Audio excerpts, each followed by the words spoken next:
Hello guys, welcome to my YouTube channel we the learner. आमे गोटे गोटे learner है, आमे सभी जानी छु। तो आमे ए जगह रे आज डिस्कशन करमा कि आमे ओटीटी जिन एग्जाम में मसरे आसुची सेटा सेतिन पाई आमे केनु क्लास नमा आउ काहनु नमा। हमको काना होची कि ओटीटी आसुची में मास बले जेटी आसबा तो बहुत संभावना अछि। तो हमको ओटीटी क्लियर करबाटा जरूरी है। तो केन हिसाब में पढ़मा ओटीटी गोटे टाइम रे क्लियर करमा। मुई भी गोटे टाइम रे क्लियर करथिली। एई जेन चैनल माने मुई आपन के सजेस्ट करबा चाहूचे से मुई पढ़िथिली। आ बुक रटा तो मुई नहीं ही पढ़ी, तो मुई आपन मुई काना कहमी जेन बुक भी आपन यूज करि पारन।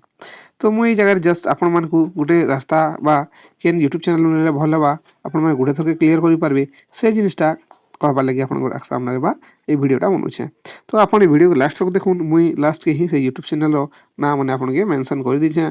आ मुई गारंटी देमी जे आपन जदी ए मान करनु जे यूट्यूब चैनल माने दूछे मुई आपन के सेटा जदी आपन क्लास नेबे सेनु पास करबाटा 100% सियोर।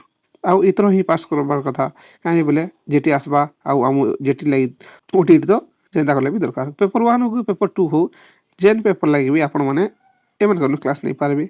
काहे बहुत पिला अछन एग्जाम दउछन किंतु क्लियर नहीं हबार काहे हला जे बोले से माने जेन जगह क्लास नउछन से जगह से माने तमे जेन जेन टीचर भी नउछन से टीचर तमे सेनु क्वेश्चन नहीं बनवा कते लगी हिंदी करबा ना नहीं तो आराम से हमें क्वालिफाई करि पारबा। काहे जे बोले क्वेश्चन हेते हार्ड नहीं आसे आराम रे आसी। हमर पेडागोजी रहउचे मैथ रहउचे त पेडागोजी तमे पेडागोजी सेक्शन कर देले भी 70-80% पेपर 70-80 मार्क टा रखि पकाबो।